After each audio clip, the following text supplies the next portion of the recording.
Okay, let me welcome Vanessa to the program. And well, the news from Syria, Vanessa, is you've got far from the United States, leaving the country, a new base being built.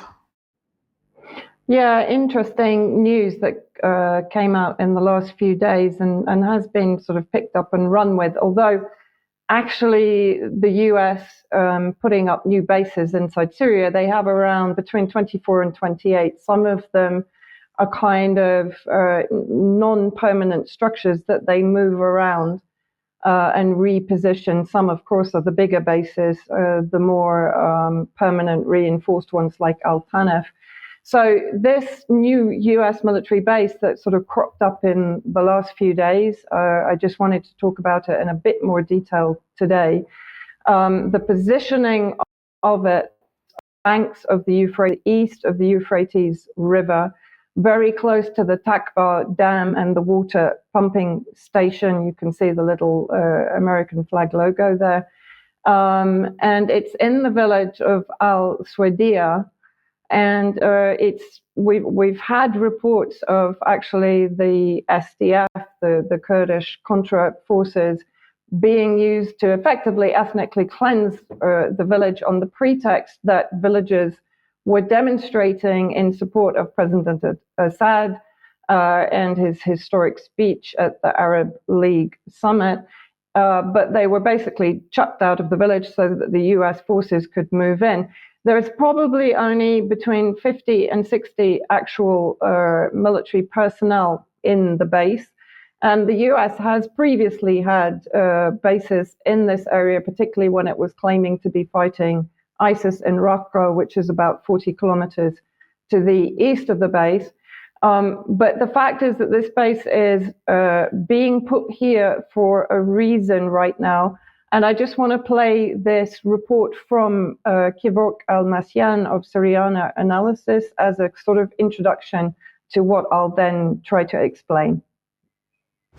As if 24 illegal military sites were not enough, the US occupation forces are silently building a new base in Syria to reinforce its occupation of the oil-rich one-third of the country. While the US claims its presence in Syria is to fight terrorism, the remaining few ISIS pockets are all on the western shore of the Euphrates, which means on the side where the Syrian army and its allies are already stationed. In fact, there are multiple reports indicating that the US forces in Al-Tanf border crossing are embedded with the same terrorists and allowing them to operate freely in the area and wage attacks on the Syrian military and civilian targets. The real reason for the US presence in Syria is part of Washington's economic war against Damascus through the occupation of oil and wheat fields to block the reconstruction of the war-torn country from the revenues of the oil and to weaponize the food basket against millions of Syrians. The policy, in short, is vile, evil, and sadistic. Now people are asking how to end the US occupation and theft of Syria's natural resources. There are reports of sizable Russian military convoy moving toward the east of the Syrian province of Deir ez-Zor.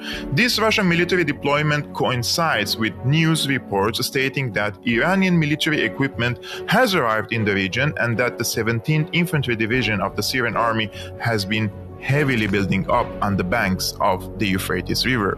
According to the Washington Post, which has close ties to the US regime, Iran is planning to escalate attacks against American occupation forces in Syria per a leaked document, which reveals a covert plan to kill Americans, which is seen as part of a larger Russian-backed strategy to oust US from Syria.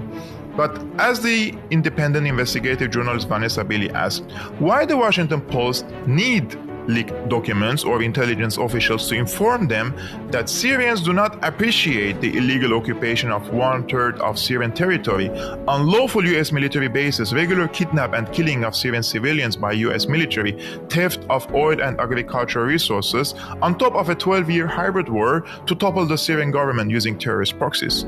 Could Washington Post or other US media outlets not figure out for themselves that the pushback against US violation of international law was inevitable, using the alliances that have supported Syria throughout history? I guess not. And now what I want to do is just to give people an idea on the map, because when we talk about these places, I know it's very hard in your mind to locate it if you don't have the geography of Syria to hand. So the red circle in the middle is the new US base. As again, I said, it's relatively small, between 50 to 60 troops, short-range air defense batteries, and some armored vehicles. But of course, what is happening is this is happening at the same time that Russia and Syria are building up troops in the same area. The gold circles are ISIS holding camps. We know that the US transfers them from those camps into Iraq and into areas of Syria to carry out attacks against Syrian Arab army positions and against civilian positions. There's been an increase in attacks since the earthquakes in February. The grey kind of blobs in the red area is controlled by Syrian Arab army, but there are still ISIS terrorist cells within that area itself. So if you look at where the US base is, it has a direct line to the biggest US military base, illegal military base in Syria at Al-Tanf, which is also, again, a sort of recruitment center for terrorist groups, including ISIS, and it has a 55-kilometer exclusion zone around it. So Russian, Syrian troops, even civilians, can't enter that area. And there have been live fire exercises carried out by the armed groups, terrorist groups in that area, using even US military hardware like HIMARS, for example, that have an over 200 kilometer range. So in my opinion, and this is my opinion backed up by that of various researchers and military personnel here, that the US is trying to basically build a network on the territory that is still under the control of the Syrian Arab army. And this is quite interesting. This came out in May. I found it today from South Front. The US wants to build new base in Iraq's oil-rich western region. So let's see exactly where that is and how it ties into the new base in Syria. The United States is planning to establish a new base in the western Iraqi province of Al-Anbar. An Iraqi security source told local news outlets on May 23rd. The unnamed sources suggested that the US wants to establish a presence in Al-Anbar, which borders both Syria and Jordan, because it hosts some of Iraq's richest oil and gas fields.